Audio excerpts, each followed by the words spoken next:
Political Capital is brought to you by Uber Canada. See how Uber is helping Canadians get to their medical appointments with Hope Air at uber.com/hopeair. CHEK Podcasts. Hey everyone, and welcome to Political Capital, your source for all the latest in BC politics. I'm your host, Rob Shaw. Thank you so much for being here. Thank you for listening on the audio podcast or watching on YouTube, CHEK Plus or CHEK TV. We got one more show next week in the summer schedule, and then we're off for a break until the fall, but we got lots to talk about this week. Let's bring in the pod squad. Angelo Isidorou, the BC Conservative Party's Executive Director. Jeff Ferrier, a longtime New Democrat strategist and co-founder of Frame Point Public Affairs. Thank you so much for being here. Jillian is off this week, but we are going to fill our topic box with lots of topics here. And we're going to start with the forest sector. We've talked about this on the show several times, but another major mill closure this week in Prince George. Canfor announcing the Northwood pulp mill closure, more than 300 jobs lost. The company citing global pulp market shifts and persistent challenges accessing fiber, saying it's losing a lot of money and it's not sustainable. And from there, everyone talking about what the government should be doing, what's happening to the forestry sector. Can anyone do anything to help protect these jobs? Jeff, let's start with you on this. Not good for Prince George to have this mill closure. It's the latest in a series. I think there's 20 mills that have closed in BC in the last 2 years. What did you make of the closure, the reasons, the government's response, and the kind of the calls for reform that we're hearing out there? Yeah, I grew up in a forestry town, and job loss like this is devastating for workers, for families, small businesses, and municipal taxpayers are going to have to pick up pay the freight for a big taxpayer going down. I think this shows that Trump's softwood tariffs that are 45% on British Columbia are having a real effect that Trump wants them to have. It's causing sawmills to close, which causes pulp mills like Northwood to have higher input costs because the chips they use to make pulp are scarce, makes them expensive, and it puts them in the untenable spot that they are right now, where they can't possibly make money when they have to, buy logs to make chips, to make pulp. And I think what's needed here is that we need Ottawa to step up, assist CUSMA negotiations, put softwood front and center, as they have with cars and steel, or else we're going to be in even tougher shape in the months ahead. Angelo, the company, citing the fiber issue and the sector pointing to provincial policies as well. Definitely softwood lumber tariffs and global markets a part of it, as Jeff said, but there's also a provincial part of it here too, with calls for the government to do more provincially on permitting and reconciliation and old growth and stuff like that. What do you make of all this? Well, nobody is doubting global realities. Outside of the United States, even China has increased its own domestic export of lumber.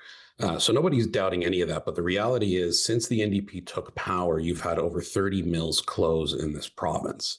Anybody who works in this industry, who knows people that works in this industry, they'll tell you it does feel like an onslaught. It feels like an assault on the industry itself. Punitive permitting delays, punitive stumpage fees, policies that make it very difficult for these mills to actually stay open and continue to employ British Columbians. So yeah, you have 300 people in Prince George and their families that are now in a very difficult position. So it's easy to blame the United States or to blame other global partners, but the reality is we are very punitive in how we manage this industry. And since the NDP took power, countless mills have closed. We'll just go around one more time here on this, Angelo, I'll stick with you first, but is there something that the province should be doing? And is it not happening for a reason? You hear unions and the industry kind of say, does this government at this time even value forestry? Does it put it up there with mining and other sectors that it's trying to promote right now? One of the suggestions from Kofi, the Council of Forest Industries, is why don't we put forestry permitting into a fast track like we put mining permitting, and then things could get done faster. But I'm not sure there's the political will. How do you sort of read the government's interest in forestry? It is a matter of political will. I mean, certainly on mining, the government has been putting a lot of attention into that sector. But when it comes to forestry, the NDP are seemingly afraid of activists, of environmental activists that may block export and processing of lumber. So it does come down to the political will to adopt policies of other jurisdictions like Denmark or other Scandinavian countries that have fast tracking in their permitting. They can absolutely do that, and it would invigorate the whole sector. Would it fix every single problem that, again, we're dealing globally? No, it wouldn't. But taking away fees and increasing permit times or making permit times quicker would certainly help. So it comes down to the political will. And frankly, the NDP just don't appear to be a government that actually value forestry or forestry workers. They appear to be a government that wants to prioritize other sectors. And we're in a boiling frog situation where slowly but surely this industry is going to be wiped out. And it's unfortunate because it's an industry that is frankly at the core of the history of our province. Yeah. Jeff, what do you think of the calls from the sector for more priority from the provincial government and cut through the red tape and some of the reconciliation log jams we have on timing for planning and fast track it like mining kind of thing? That would be very challenging. I will point out on the closure of mills that are happening now. If you remember when John Horgan was running for premier back in the old days, it was a talking point of his that the previous BC Liberal government oversaw the closure of mills and the dislocation of tens of thousands of forest sector workers at the time. So it's a trend that has been happening over years and years and years. And there's no doubt that the forest sector is in crisis. And that this crisis is a matter of national importance. You could change up permits all you want, but if tariffs make your product uneconomic across the globe, that is not something that permitting will help with. There's a difference between Scandinavia and North America. I think the people who the government are actually afraid of are Americans on the other side of the softwood lumber dispute who use any sign of government intervention as a reason to hike tariffs even higher. But all that said, if you're someone sitting at the Tims and Prince George, none of this matters. You want government to act. And I think what the premier is doing is he's lobbying Ottawa to treat BC like Ontario and Quebec on CUSMA, come to the table with support for the forest sector like he has for our friends in Eastern Canada.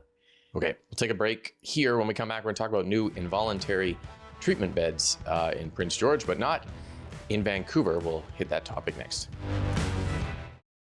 Well, welcome back. Premier David Eby announcing the slow but steady expansion of involuntary treatment beds for people with concurrent mental health and addictions issues, also just addictions treatment beds in general. 60 renovated beds in Prince George at a facility and 12 new purpose-built beds this week, plus another 60 at a site in Surrey. Vancouver's mayor, though, Ken Sim, out saying, look, Vancouver hasn't got any under David Eby, new involuntary treatment beds. What's going on with the city, with the downtown east side and the epicenter of the toxic drug crisis? Lots of criticism and questions going back and forth there. Jeff, why don't we start with you on this one? Is it weird that Vancouver's premier's out in different parts of the province, but not in Vancouver on involuntary treatment beds? And is he on the right track with opening new treatment beds like this? Yeah, I think the government is on the right track with opening new voluntary care beds. I think everyone agrees that people who need this kind of care, who can't make that decision for themselves, should get it quickly and close to home. I know that BC has 455 involuntary care beds in the Vancouver area, not strictly downtown Vancouver, but those are beds that can be used by folks who are there. It's part of 2,000 beds that the province has in places like Prince George and Surrey and elsewhere. I think the key challenge in ramping these up is a staff shortage. We're having a hard time attracting doctors and nurses for just the broad-based needs of the province, finding enough to staff these high needs health facilities and programs is even tougher. And I would say to Ken Sim, what would have really helped with staffing places in Vancouver is if he had kept his promise to hire 100 nurses that he made in the last election and then did not do. Yeah. Angelo, I mean, there are municipal politics at play here, but Vancouver not seeming to get, the same priority. Does it strike you as odd? And what do you think of the slow but steady expansion of involuntary care here? Well, it is odd. It's odd because let's go back in time for a moment. Up until the 2024 provincial election, the NDP were completely against this notion of mandatory treatment or involuntary care for people who are addicted. And then they flip-flopped on that issue and very proudly came out with Ken Sim and said, we're going to open up hundreds of mandatory care beds in Vancouver. That's a promise David Eby made. Fast forward 2.5 years later, and not a single bed has actually opened in Vancouver. The fact is, it's good that involuntary care is opening up in other cities and jurisdictions. We need that all over the province.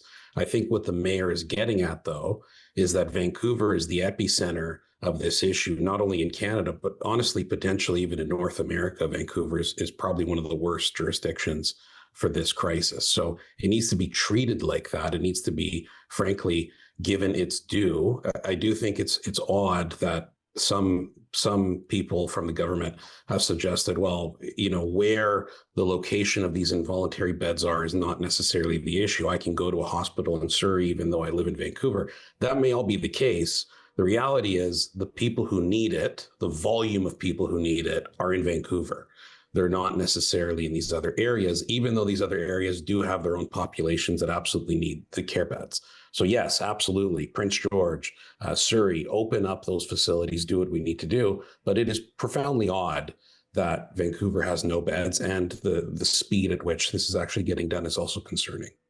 Part of me thinks that it must have something to do with the fact that, former Vancouver Mayor Larry Campbell is reviewing the downtown east side, and he's coming out publicly and saying there's a mess of organizations that you can't follow the money. They don't want to talk. No one knows where there's a lot of reforms, but the government's been talking about reforming the downtown east side for a long time. So maybe it's tied up in that, some sort of vision, but I don't know. It seems odd to me. We're actually going to take another quick break here because we got another topic I want to spend some time talking about to close off the show.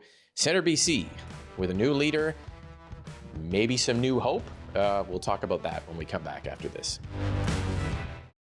Well, welcome back. A existing political party you've probably never heard of, CentreBC, getting a new leader to try and revitalize its political fortunes. Corinne Kirkpatrick, former BC Liberal, BC United MLA, on her way out, and the party announcing a new leader. We're recording this on Friday. Depending on when you hear this, you may already know the new leader of CentreBC. I believe it's going to be former BC Liberal MLA Mike Bernier, who was a cabinet minister, the education minister under the BC Liberals, the Peace River South MLA for BC United until BC United folded. The BC Conservatives chose not to make him their candidate.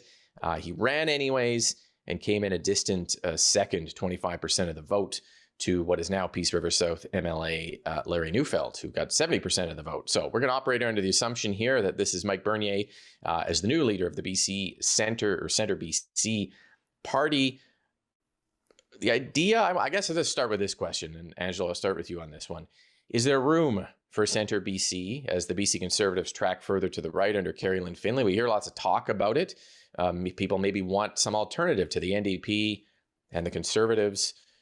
Is there hope with someone like Mike Bernier or a new leader like that under CentreBC, do you think? No, and there's a few reasons why. Growing a political party is very, very difficult. Growing a political party from scratch is very, very difficult. I know, because when we took over the BC Conservatives, it was polling at 2%, which is roughly where CentreBC is. Had no money, no traction, no legitimacy in the House, and it took an incredible amount of effort and quite a bit of luck to get it off the ground to the point where it could supplant the BC Liberals / BC United. CentreBC is in a very difficult position where it's a party that exists in an environment where you have the NDP and you have the not NDP party. And still, for many British Columbians, the BC Conservatives are that opposition party, right? So CentreBC under Corinne Kirkpatrick for the past, year and a half now, couldn't really get off the ground at all. It couldn't really become much of anything. We didn't hear much about CentreBC. It had sort of this brief moment. Now, if we are presupposing that it is Mike Bernier, I once again don't see it. I mean, Mike Bernier is an MLA, a former MLA, who was squarely rejected in his own community by a lot. He ran as an independent and was completely eviscerated by Larry Neufeld. Mike Bernier is also heavily disliked by many British Columbians. He's frankly an architect for the SOGI program that is disliked among conservatives. So I don't see where the room is for CentreBC at this time. It's very, very difficult to build the party from scratch, and I don't see the path for this party. Yeah. Jeff, what do you think? I think Mike Bernier is a decent guy who did a good job when he was in government. And I think that not bullying gay, lesbian kids in school, trans kids in school is something to be proud of if you're a legislator putting in programs to deal with that. The question was, do I think there's room for Centre BC? No, I agree with Angelo. No, I think the political class believes that centrist option equals sure victory. I think that's a misread of the political terrain. The political terrain, as I see it, is that center left and centrist folks who like a technocratic kind of government support the BC NDP an awful lot. I think the real battle for votes are not going to be in the center. I think it's going to be on the extremes, the angry left and the angry right. I think the BC Conservatives are doing well with both of those. The BC NDP needs to do better with both of those. And I think the party that wins the next election will be the one that succeeds at appealing to them the most. Not to oversimplify this, but who would it, if we're going to operate from the premise, and we talk about this every election, that, you know, inserting more parties hurts the two main parties who are kind of fighting it out and maybe upsets the balance of power on becoming a spoiler. We talked about that with the Greens. You know, if they run a strong candidate in a riding, who does that hurt? Who does that gain?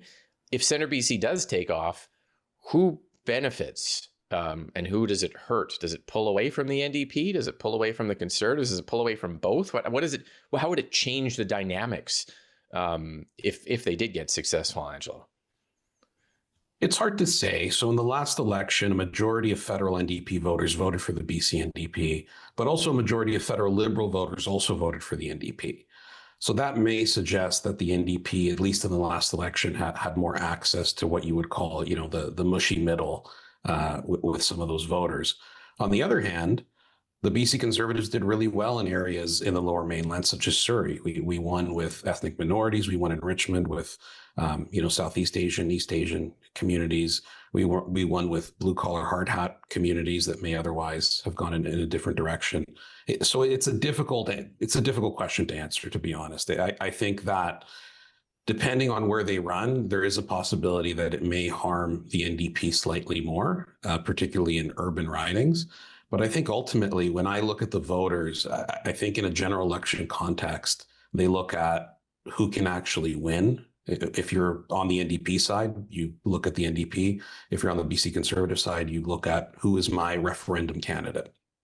Who is the candidate that's going to be able to supplant the NDP? So to Jeff's point, there's a greater threat on the fringes in the sense that they eat away at you, whereas CentreBC, by occupying the center, actually occupies an area of the electorate that is not necessarily that active politically. They're going to vote during elections, but they're not going to show up and door knock. I know that sounds silly because most people are in the middle, or donate, right? Yeah. But most British Columbians are in the middle. But when it comes to the actual nuts and bolts of politics, they don't, you need the grassroots. You need the hardy, hardcore activists. So it's going to be very difficult for them to take off.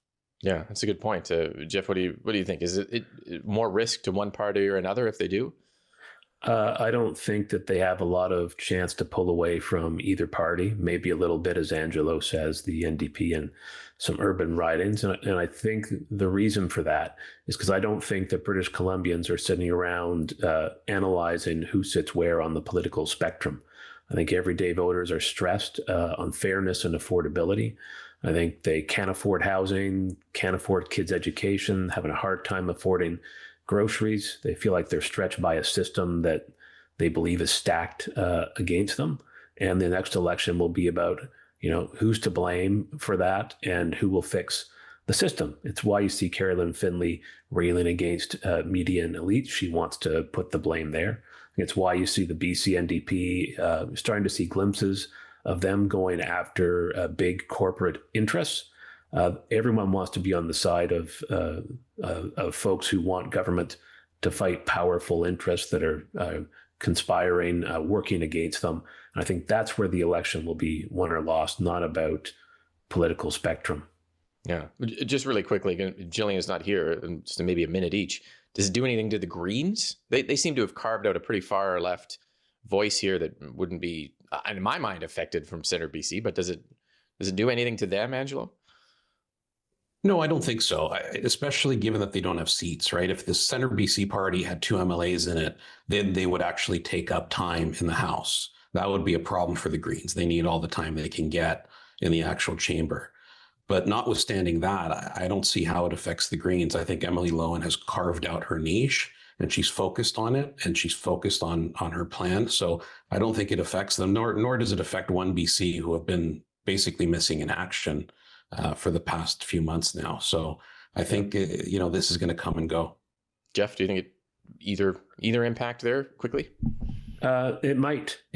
I think instead of seeing the NDP tack to the center in this upcoming election as they have in the past, they might tack more to the left, and that fight against powerful corporate interests. That's been a core part of Emily Lowen's narrative to now. You might see the NDP want to occupy that area because conservatives and New Democrats alike are drawn to that. You see NDP candidates ringing the buzzer on Chip Wilson's mansion in the election campaign, demanding he come out and explain himself. It'd be kind of interesting, but it's good. Yeah, you never know. But okay, yeah, interesting. We'll watch CentreBC and see where it goes and if it goes anywhere and what happens there. Okay, we're out of time. Thank you, Jeff and Angelo, for being here. Thank you for watching and listening. We'll be back next week for the last episode of the summer, Political Capital. We'll see you then. Political Capital is brought to you by Uber Canada. See how Uber is helping Canadians get to their medical appointments with Hope Air at uber.com/hopeair.